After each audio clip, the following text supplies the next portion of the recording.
नमस्कार श्रोतावृन्द, रचना वाचनका अनलाइन सिरिजमा यहाँहरूलाई स्वागत छ।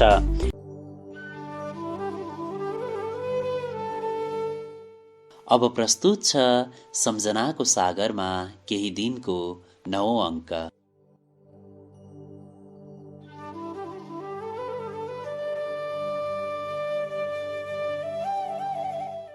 यो हृदयको कुनामा दुःख र उज्यालो मिसिएको बत्ती।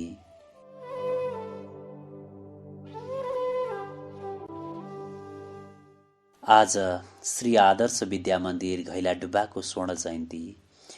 50 वर्षको कालखण्ड सानो अवधि होइन। यसको स्थापनामा लागि पर्ने कति स्वप्नद्रष्टामध्ये कोही अन्यत्र पुगे, कति असमर्थ भए, कति अदृश्य भइसके। यसलाई जन्माएर हुर्काउँदै यहाँसम्म ल्याउने रिले रेसका अनेक सहभागी, शिक्षाप्रेमी, अभिभावक, शिक्षक र विद्यार्थीले अनेक उथलपुथल देखे, भोगे। नेपालको इतिहास नै अकल्पनीय गतिले उडेको समय हो। अनेक दुःख सुख सहँदै राष्ट्रले आधुनिकतातिर फड्का मारेको समय हो विगतको 50 वर्ष। यसै हाइस्कुलबाट 2036 सालमा एसएलसी परीक्षा दिने एक विद्यार्थी भएको नाताले आज मैले अतीतका ती दिन सम्झिने बेला आएको छ। सम्झन खोज्दा मलाई एकैचोटि अनेक इतिहासले झ्वाम्म छोप्दछन्। म 2023 माघमा त्यहाँ प्रवेश गरेको थिएँ।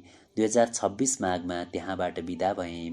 तर ती बुनियादी 3 वर्षको मेरो जीवनमा धेरै ठुलो महत्त्व छ। भविष्यको धुमिल रूपरेखा पनि नकोरिएको अवस्थामा त्यहाँ पुगेको एक गरिब विद्यार्थी म केवल 13 वर्षको थिएँ। आज 4 दशक बितेछन्। 55 वर्षको टाकुरामा बसेर हेर्दा म पनि सम्झनाको भित्री तहमा अतीतको घैलाडुब्बामै पुग्दछु। म तिनै दिनको सम्झनामा आज केही शब्द प्रस्तुत गर्न चाहन्छु। सुख दुःखका अनेक नागबेलीलाई छोडेको त्यो विद्याश्रमलाई, त्यहाँका गुरुजनलाई, अभिभावकजनलाई र त्यो परिवेशलाई सम्झने आज एक उपयुक्त अवसरको अलिकति उपयोग गर्न तम्सेको छु। हामी पहाडबाट मधेस झरेका थियौँ। पहाडी जनसङ्ख्याको ठूलो खण्ड मधेस झर्ने त्यो दशक। पहाडलाई माया मारेर कठोर जीवनको विकल्प खोज्न झर्नेहरूको ताती हुन्थ्यो। केही गाईबस्तु, बाख्रा पाठा र ढाकर नाम्लासित हाम्रो परिवारलाई दमक झर्न 7 दिन लाग्यो। बिसाउँदै, बास बस्दै, रुखका फेदमा, ओडारमा, याक्सामा हाम्रो मनमा एक रुमानी जगत थियो। अदृश्य तर त्यसको सुन्दर कल्पना। दमकमा भारी बिसाएपछि मलाई पछि लगाएर पिताजीले महारानी झोडा लानुभयो। त्यहाँ हाम्रा आफन्त हुनुहुन्थ्यो, चुडामणि मिश्र। त्यसको 3 दिनपछि उहाँले सासानो पोको बोकेको मलाई बैगुन्धुरा, किस्नी खोला, लफाती, 5 गाछी गर्दै शिवगञ्ज पुर्याउनुभयो। सुरुवाल फुकालेर हिउँदको सङ्लो माई नदी तर्यौँ, पारी पुग्यौँ र चम्पापुर, मन्सापुर हुँदै घैलाडुब्बा पुग्यौँ। त्यहाँ 9 कक्षामा अध्ययनरत नेत्रप्रसाद मिश्र मामा थिए। मलाई तिनैको आश्रयमा छोडेर चुडामणि फर्कनुभयो। पहाडको केटो यहाँ सारा नौलो छ। यत्रो ठुलो विद्यालय भवन कहिल्यै देखेको थिइनँ। पक्की भवन, ठुला ठुला कोठा। सिरान्तलामा एउटा कोठा थियो। त्यहाँ 2 जना गोरा स्वयंसेवक बस्दथे। पिटर र टिम जस्तो लाग्छ। पहिलोपल्ट मैले त्यहाँ अङ्ग्रेजी बोल्ने गोरा देखेँ। सुरुमा हाम्रो विद्यार्थीको बसाई भवनको भुइँतलामा थियो। 2वटा कोठा छात्रावास भनेर छुट्याइएका थिए। त्यहाँ खोद चापागाई, तुङ चापागाई, नेत्र मिश्र, कुबेर मिश्र, डिल्ली बोहरा जस्ता साथी थिए। म सबैभन्दा सानो र नौलो थिएँ। मैले मधेसको रहनसहन र व्यवहार केही बुझेको थिइनँ। निशुल्क विद्यालय भएकाले टाढा टाढाका पहाड र मधेसका विद्यार्थी पढ्न आउँथे। निशुल्क भएको कारण भन्दा पनि यहाँ अत्यन्तै योग्य गुरु थिए। तिनीहरूको नाम टाढा टाढासम्म पुगेको थियो।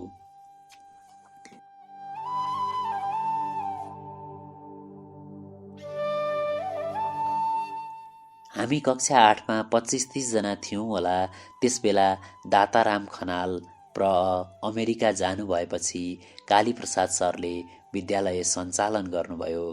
कालीप्रसाद पोखरेल अर्थात् केपी सर कति योग्य, स्पष्ट र जान्ने हुनुहुन्थ्यो। त्यसबेलाका अन्य शिक्षकमा सत्यनारायण सर गणित, शास्त्री गुरु संस्कृत, रत्न खवास, हरि भट्टराई, आरसी गणितहरूले पढाउनु भएको सम्झना छ। घैलाडुब्बाले हामी जस्ता विद्यार्थीलाई आकर्षित गर्ने अनेक कारण थिए। पहिलो थियो व्यावसायिक शिक्षा। ती दिनमा अन्यत्र कहीँ नभएको कुरा त्यहाँ काष्ठकला थियो।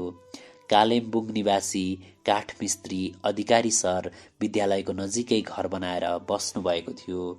विद्यालयमा सखुवाका अनेक साइजमा चिरिएका काठ उपलब्ध हुन्थे। दिनमा एक पिरियड काष्ठ कार्य हुन्थ्यो। हामी राँबो, मार्तल, ह्यामर, आरी, रन्दा आदि बोकेर आँगनमा बस्थ्यौँ अनि काठ नाप्ने, फिता तान्ने, एङ्गल लगाउने, खोप्ने, छिड पार्ने, चिर्ने, रन्दा गर्ने, खाक्सी दल्ने जस्ता काम गर्थ्यौँ। हप्तौँपछि कति साथीको टिमले डेस्क बेन्च तयार पार्थे अनि अलि बाङ्गा खुट्टे नमिलेका भए पनि ठुलो उपलब्धि झैँ लाग्थ्यो। कक्षामा कतिपय यस्तै नयाँ डेस्क बेन्च थिए। नयाँ शिक्षा योजनाले व्यावसायिक शिक्षा लागू गर्नुभन्दा एक दशक अघि नै यस्तो सोच कसले ल्यायो होला? मलाई आश्चर्य लाग्छ। यसमा विद्यालयको ठुलो योगदान थियो जस्तो लाग्छ। जमिनदार देवीप्रसाद उप्रेती र प्रधानाध्यापक दाताराम सर हुनुहुन्थ्यो होला। घैलाडुब्बा हाई स्कुलले विद्यार्थीको जीवनमा भविष्य निर्माणको जग बनाइदिएको थियो। त्यसको अर्को प्रमुख आधार थियो पुस्तकालय। माथिल्लो तलामा बीचको ठुलो कोठामा लहरै काठका दराज थिए। त्यहाँ अनेक दुर्लभ पुस्तक थिए। विद्यार्थीले नाम दर्ता गरेर ती लान पाउने प्रबन्ध थियो। हाम्रै कक्षाकी मैना दिदी तिनको वितरण र सङ्कलन गर्दथिन्।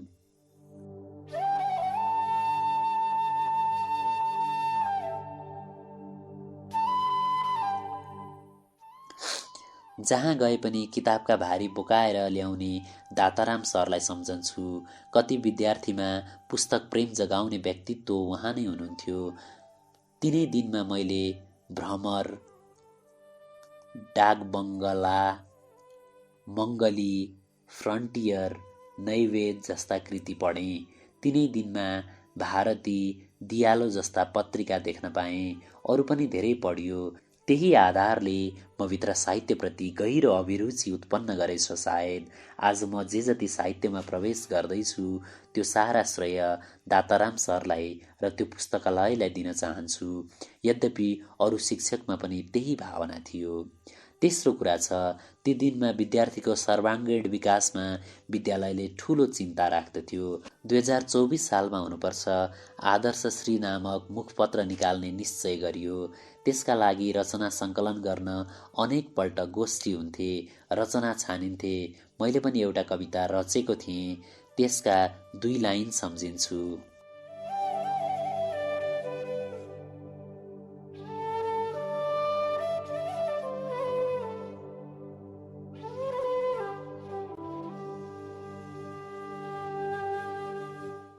दुई पैसेहरूले सके जगतमा खाली गफैका भर, जुत्ता छन् चरीका चुच्चा सरी, तिखा पालिसलाई अति, इत्यादि। यो छन्दको अनुकरण थियो। मैले अनायास आदर्शोन्मुख भई फेसनवालालाई आलोचना गर्न खोजेको थिएँ। आज हेर्छु यसमा शिल्पशैली परिपक्वताको अभाव थियो। विचार पनि अपरिपक्व थियो।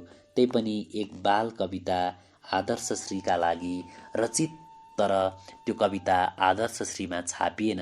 त्यसैले म धेरै दिनसम्म दुखी भएँ, किनभने भित्रभित्रै म आफूलाई कवि ठान्थेँ। ती दिनमा वादविवाद प्रतियोगिता हुन्थे, हिज्जे प्रतियोगिता, खेलकुद प्रतियोगिता, विद्यालयमा सरसफाई र अन्य प्रतियोगिता हुन्थे। मलाई यो सारा संसार नौलो, रमाइलो र आश्चर्यपूर्ण लाग्थ्यो। ती दिनका यस्ता कर्मले हामीलाई बाटो देखायो। 3-4 महिनापछि बर्खे छुट्टीमा नेत्र मामासँग घर दमक फर्किएँ। कतै बाढी असमेल हुन्थ्यो, कतै हिलो र दह,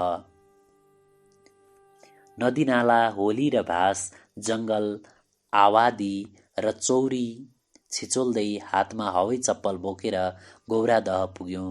त्यहाँ 1-2 दिन बसेर दमक लाग्यौँ। त्यहाँ हाम्रा पिताजी र मालदाजु खेती गर्नुहुन्थ्यो।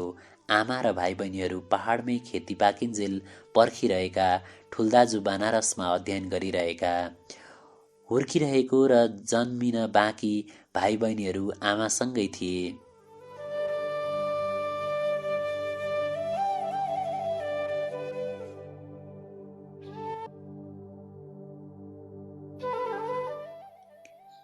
पारिवारिक जीवन पिता माताका लागि कति कष्टकर थियो होला म आज अनुमान मात्र गर्दछु। त्यो बर्खे छुट्टी पश्चात नेत्रमामा घैलाडुबा फर्केनन्। उनी पढ्न धरान गए र पिताजीले आफैले एक कुम्लो चामल बोकेर मलाई घैलाडुबा पुर्याउन जानुभयो। दमकदेखि माईसम्म अनकन्टार झोडी थियो। ढ्याङ्ग्रे तरी, कमल, भालुखोला, आँपटारी हुँदै माई खोला पुगिन्थ्यो। त्यहाँ राजमार्गको रेखाङ्कन पनि भएको थिएन।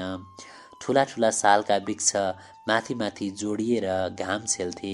हामी भित्रभित्रै गोरेटो काट्थ्यौँ। कमलपारी 1-2 घर थिए। त्यसपछि आँपटारीसम्मै अनकन्टार थियो। दिनभरि हिँडेर सुरुङ्गा कटेर घैलाडुब्बा पुगिन्थ्यो। त्यहाँ पनि कन्काई बाहेक अरू नदीनाला, होली र भासको सङ्ख्या गनी नसक्नु थियो। जङ्गल डरलाग्दो, कतैबाट बतास नछिर्ने उखुम थियो। ससानो गोरेटामा कता कति मान्छे हुन्थे, नत्र डर लागेको लागि काट्नु पर्थ्यो। अब छात्रावास पनि कक्षा कोठामा परिणत भइसकेको थियो। मलाई छेउको मिस्त्री सरको घरमा खाने व्यवस्था गरिदिएर पिताजी फर्किनुभयो। बस्ने ठाउँ थिएन, त्यसकारण मैले भवनको भुइँतला स्थित भर्याङमुनिको सानो दुलो रोजेँ। गुरुहरूले मलाई त्यहाँ बस्ने अनुमति दिनुभयो। त्यो कोठा थिएन, ससानो चेप थियो, ढोका थिएन, एउटा झ्याल मात्र थियो। त्यसैबाट पस्ने निस्कने। भित्रपट्टि बाकल ओछ्याइएको खाट थियो, त्यसैमा सुत्ने गरेँ। टेबल कुर्सी राख्ने ठाउँ थिएन। मेरा लागि ती बनिएका पनि थिएनन्। खाटबाट तल उफ्रेपछि भेटिने अँध्यारो चेपमा चुलो थियो। त्यही दाउरा बालेर खाना बन्थ्यो।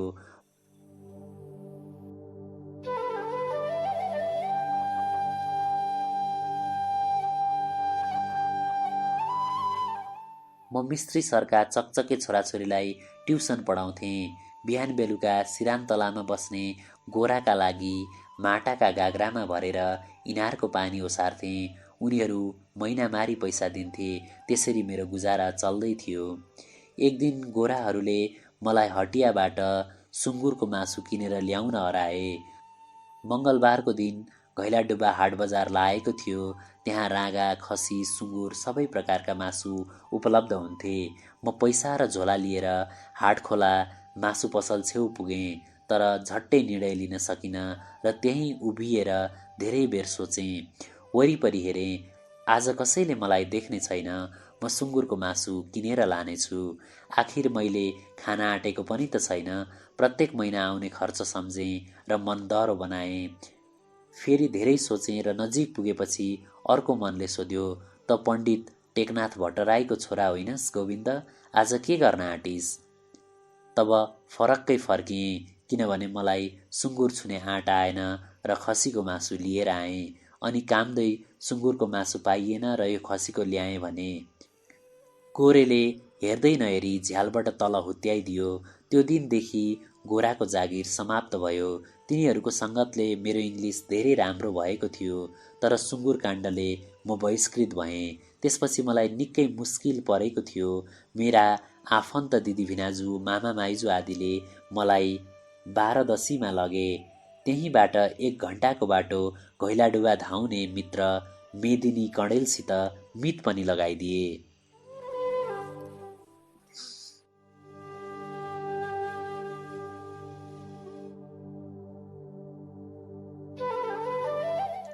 म धाउन थालेँ।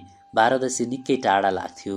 बीचको घाग्रा खोलो बढेर कहिले असमेल हुन्थ्यो, कहिले झरी पानी र हिलाले ढाक्थ्यो। तर त्यहाँ ग्राम्य जीवनको सुख दुःखमा म रसिएर बसेँ। गाईबस्तु, बाख्रा, ठुलो जङ्गल, साधुकुटी र दुःख गर्ने नेपालीको बस्ती।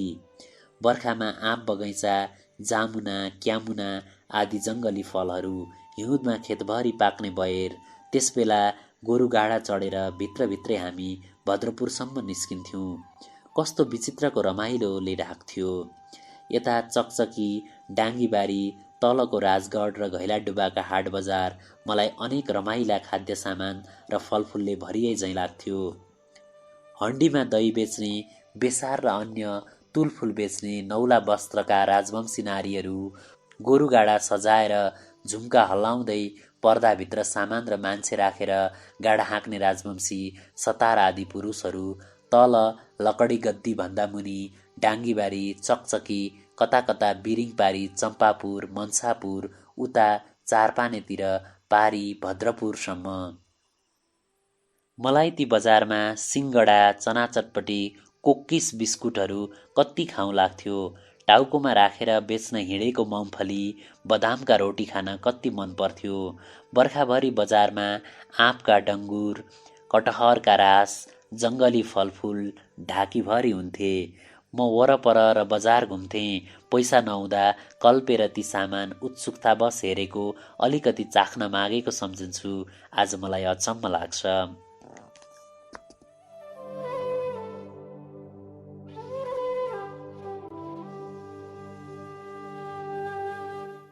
गर्मी चढेपछि स्कुल बिहान लाग्थ्यो। ती दिनका टिफिनमा लागेको भोक आजसम्म मरेको छैन। तलतिर निस्केर यसो झ्यालबाट च्याउँथे।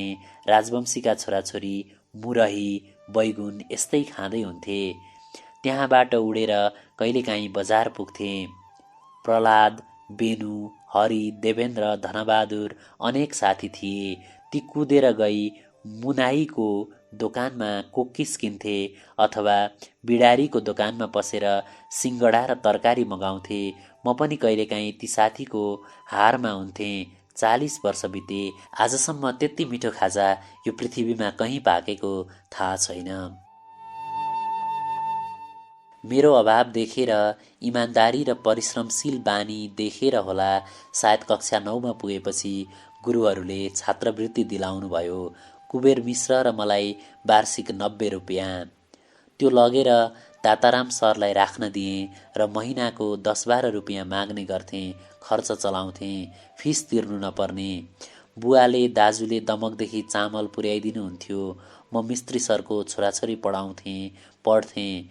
पछि त 12दशी मामाको घरमा पुगेँ। मलाई ढुक्क भयो।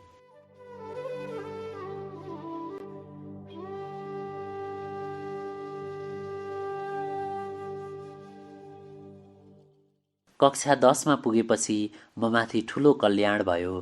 त्यो वर्ष आउने छात्रवृत्तिको सम्पूर्ण रकम म एक्लैलाई प्राप्त भयो। दाताराम सरको चिठी बोकेर भद्रपुर पुगेँ। जिल्ला शिक्षा कार्यालयले 600 रुपियाँको चेक काटेर दियो। कार्यालयले झिकाए अनुसार भद्रपुरको राष्ट्र बैङ्कमा खाता खोलेर बेलुका फर्केँ। 300 रुपियाँमा 1 बिघा जग्गा पाइने समयमा मलाई 600 कसरी प्राप्त भयो? मलाई धेरै दिनसम्म विश्वास लागेन। तर त्यही खर्चले मैले राम्ररी एसएलसी दिन सकेँ।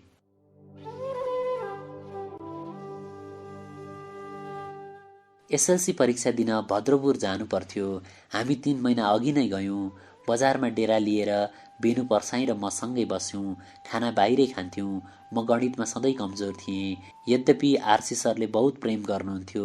त्यसअघि परमानन्द र सत्यनारायण सर पनि थिए। तिनीहरूका पालाभरि छलिएरै कटाएँ।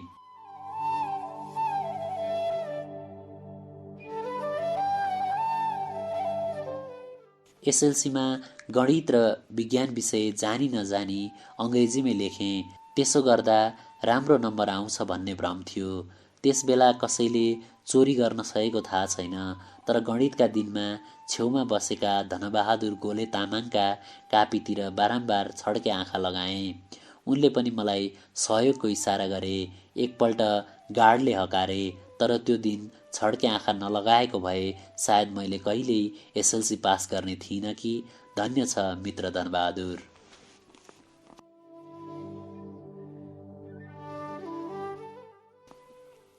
एसएलसी दिइसकेर घर फर्किने बेलामा अझै मेरो अलिकति पैसा उब्रेको थियो। पहिलोपल्ट मैले भद्रपुर बजार गएर 60 रुपियाँमा एउटा जोसमार कम्पनीको घडी किने र त्यसको 2 महिनापछि त्यो भिरेर भुटान पसेँ। मेरा काका उहीँ हुनुहुन्थ्यो। म काकी आमालाई पुर्याउन गएको थिएँ। त्यसको 6 महिनापछि मात्र दसैँ ताका मलाई थाहा भयो। आरसी सरले पत्र लेख्नुभयो, तिमी पास भयो गोविन्द। आज सम्झन्छु, यतिखेर रिजल्ट भएको 1 घण्टाभित्रै सबै परीक्षाफल थाहा हुन्छ। उस बेला मलाई 6 महिना लागेको थियो। म टाढा भएर पनि त्यस्तो भएको होला। मेरो आरम्भका 3 वर्ष यसरी घैलाडुब्बामा बिते।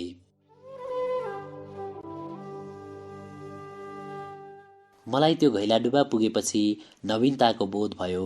भिन्न भाषा संस्कृतिले ढाकेको ठाउँ, भिन्न भूगोल र मिश्रित प्रचलन भएको ठाउँ, मलाई अनेक अनुभव प्राप्त भए।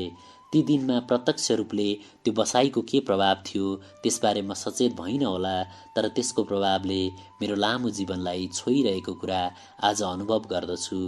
ती दिनमा प्रतिबन्धित दलहरू झापामा र सिमाना पारी सक्रिय थिए। भित्रभित्रै अनेक अशान्ति र गडबडी थियो। जिल्लामा लामा हडताल हुँदा भद्रपुर शनिश्चरदेखिका पार्टीका मान्छे आउँथे। मलाई एकपल्ट राधाकृष्ण मैनाली, सिपी मैनाली, उमाराम प्रसाई आएर हडताल गर्ने विषयमा हामीलाई सम्झाएको थाहा छ।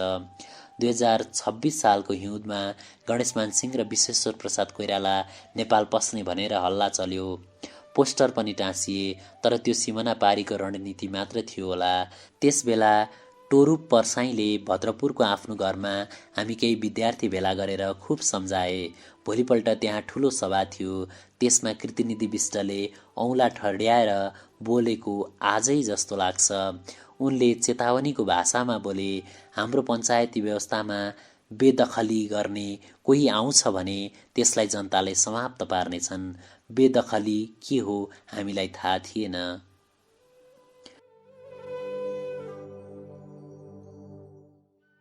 पञ्चहरूको जगजगी थियो र हामीमा के असल के खराब छुट्याउने क्षमता थिएन।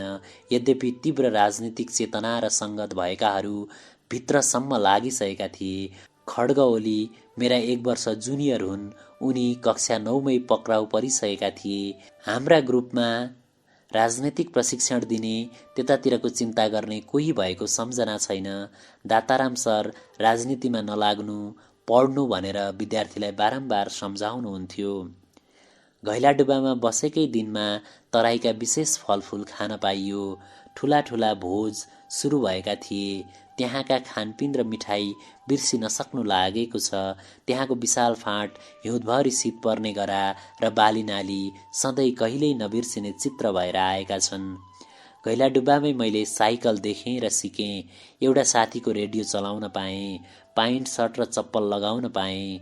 जुल्फी काट्न थालेँ। जातभात नहेरी सबैसँग बसेर खान थालेँ। यस्ता कुरा पहाडमा सम्भव थिएन। मेरो मनमा भित्रभित्रै एक उदात्त चेतना उम्लिन थाल्यो। वास्तवमा यी मेरा जीवनका क्रान्ति थिए। 5 थरको अनकन्टार ठाउँ च्याङथापुबाट घैलाडुब्बा आउनु भनेको अहिले नेपालबाट युरोप अमेरिका पुग्नु जस्तै परिस्थितिसँग तुलना गर्दछु। पहिलोपल्ट अत्यन्तै ठुलो छाना बेगरको घर देख्न पाएँ। त्यहाँ बस्दा बस्दै बौलाएको गोरा टिमलाई लिन आएको, पहिलोपल्ट आफ्नै आँगनमा बसेको हेलिकप्टर देख्न पाएँ।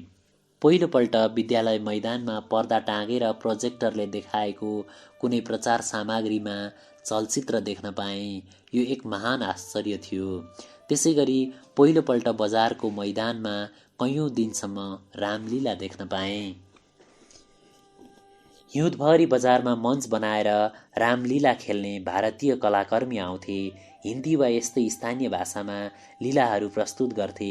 ठुल्ठुला मैनटोल बालेर राति अबेरसम्म नाच्ने, गाउने, आरती गर्ने, अनेक अभिनय गर्ने गर्थे। रङ्गमञ्चको प्राचीन कला परम्परा सर्दै त्यहाँसम्म आएको थियो। शीत परेर शरीरमा डगडगी काम छुटिन्जेल हामी धुलामा उभिएर त्यो हेर्थ्यौँ। सीताहरण, लङ्का दहन, भरत मिलन आदि। सबैभन्दा भयानक दृश्य चाहिँ लङ्का दहनमा हुन्थ्यो। परालको पुच्छर सल्काएर उडेको बाँदरले सानो उपद्रो गर्दैनथ्यो, तर आगो कसरी निभाउँथ्यो म भन्न सक्दिनँ।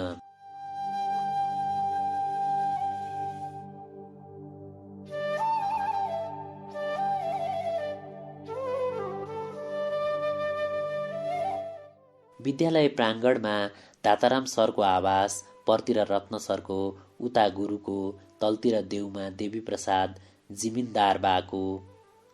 अन्तिम वर्ष दाताराम सर अनारमुनि सरेपछि पहाड आठराईदेखि निलम सर आउनुभयो।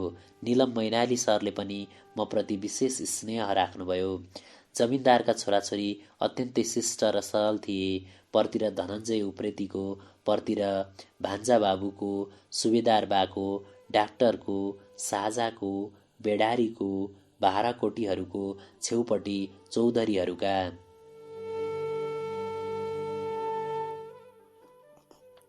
ती चित्रहरू यथावत छन्। अलि पर गएपछि ठुला ठुला राजवंशी गाउँ, यता टेकनारायण, उता पदमलाल। सधैँ सफा र सेता कपडामा आउने टेकनारायण सर, उसै बेला हामार भाषा प्रकाशित गर्ने पदमलाल। त्यस्तो त मेरो मिल्ने साथी दलबहादुर र कलबहादुर राजवंशी पनि थिए। तल लकडी गड्डीदेखि आउँथे। साथीहरू सिनेमा हेर्न शनिश्चरे अथवा भद्रपुर पुग्थे। एसएलसी दिने बेलामा मैले पनि भद्रपुरमा कुनै एक सिनेमा हेरेँ। मेरो सङ्गत बिग्रेर अन्यत्रै पुग्ने सम्भावना पनि थियो। हरिपिउनका भाइले एकपल्ट उकासेर मलाई डोरी चोर्न पठायो।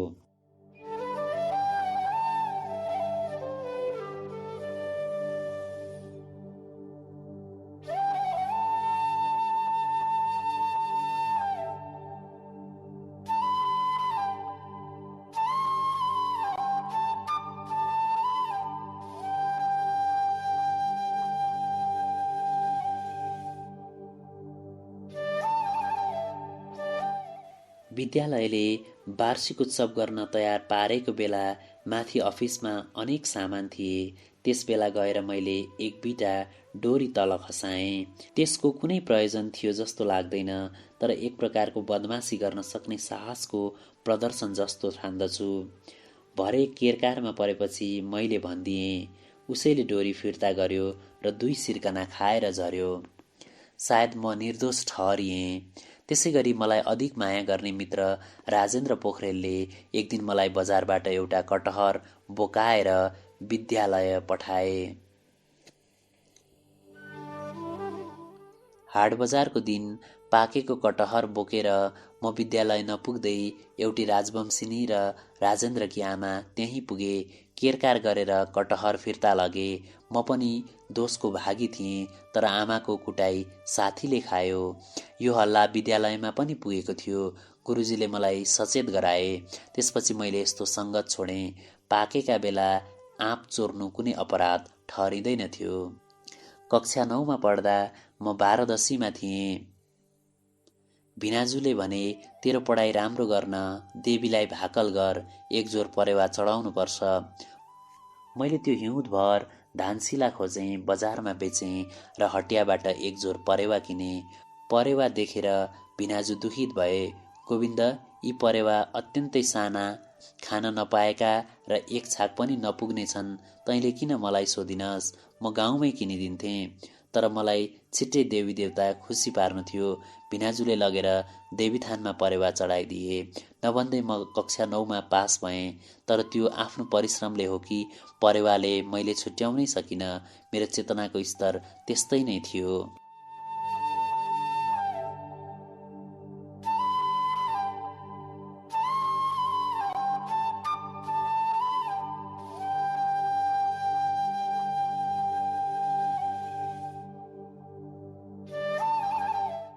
त्यसबेला अनेक रमाइला हल्लाहरूमा भाग लिन्थ्यौँ। फलाना फलानाको लप परेको छ, फलानाहरूको लप टुटिसकेको छ, गोरा राति नाङ्गै सुत्छ, फलानाको बिहे हुनेवाला छ आदि। छात्रा कम्ती नै थिए। मैना दिदी भन्थिन्, मेरी हजुरआमाले गाली गर्नुभएको छ, पिँडुला देखिने लुगा नलाउनु, म अबदेखि यो सुरुवाल लगाउँछु इत्यादि। आज सम्झन्छु, एक किम्बदन्ती जस्तो एउटा रहस्यले युक्त भूमिमा मेरो ऊर्जाशील वय कट्यो। मैले विद्यालयबाट सिकेँ, बाहिरबाट सिकेँ, समाज र परिवेशबाट सिकेँ। जीवनको रहस्य र विविधताको सङ्केत मैले त्यहीँ प्राप्त गरेँ। आज मेरो लेखनमा आउने कति कुरा तिनै दिनको पुनर्भ्रमण पनि हुन सक्छ।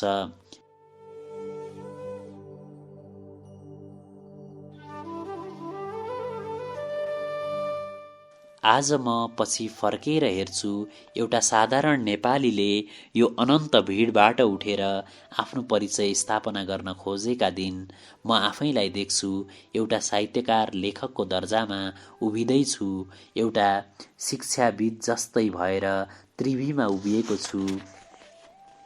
मेची अञ्चलभरिमा म एकमात्र प्राध्यापक रहेछु, अङ्ग्रेजी शिक्षाको पहिलो। यी त धेरै सङ्घर्ष गरेपछि लागेका फल हुन्। कति मेरो भाग्यले गोडमेल गर्यो होला, कति समयले, कति मेरो परिश्रम र सुमार्गको चिन्ताले, साधनाले, तर यसको सबै श्रेय म आदर्श विद्या मन्दिर हाई स्कुल गैलाडुब्बालाई दिन चाहन्छु।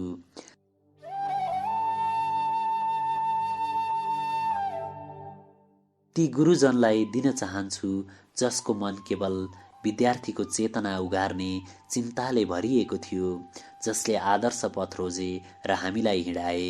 जानी नजानी म त्यसैमा हिँडिरहेँ। आज 4 दशकपछि त्यो भवनको सट्टा अर्कै ठडिएको छ। पुराना गुरुजन कोही छैनन्, साथीहरू पनि बुढ्यौलीतिर ढल्किरहेका छन्, तर विद्यालय चलिरहेको छ। नयाँ समय छ, नयाँ पुस्ता छ, केही उन्नति पनि गर्दैछ। भारतीय राजदूतावासले नयाँ भवनका लागि सहयोग गर्यो। त्यो जुटाउने बेला हामी पनि काठमाडौँबाट जुट्यौँ। म पनि त्रिवीको उच्च पदमा थिएँ, तर यो सारा सफलता गैलाडुब्बावासीकै प्रयत्नले, सदिच्छाले, उत्साहले भएको हो।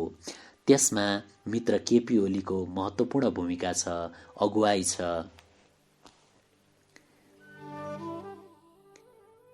आज त्यहाँ 10 जोड 2 भन्दा माथि पुग्ने इच्छा जागृत हुँदैछ। त्यहाँ बिएड खोल्ने चाहना छ। गर्दै लाँदा एक दिन मास्टर्स तहको कार्यक्रम पनि जुट्न सक्छ। एउटा दीपकले 1000 दीपक सल्काउँछ। गैलाडुब्बाले त्यही गरेको छ। आज पछि फर्केर हेर्दा यसलाई यहाँसम्म ल्याउने सबैलाई यिनै शब्द सुमन चढाएर सम्झिन मन लागेको छ। जसले त्यहाँ प्रवेश गर्यौं ती सबैसँग गैलाडुब्बा जीवनभरि जोडिएको छ।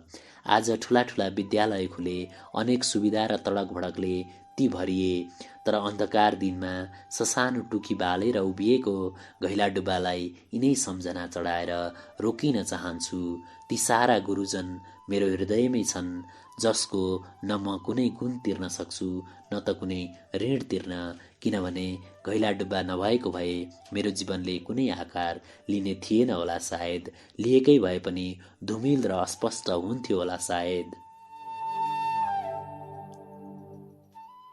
2065 प्रकाशित श्री आदर्श स्वर्ण महोत्सव स्मारिकामा यस विद्यालयको समग्र इतिहास र उपलब्धि प्रकाशित छ। पुस 2065 सुकर्मटोल, कीर्तिपुर।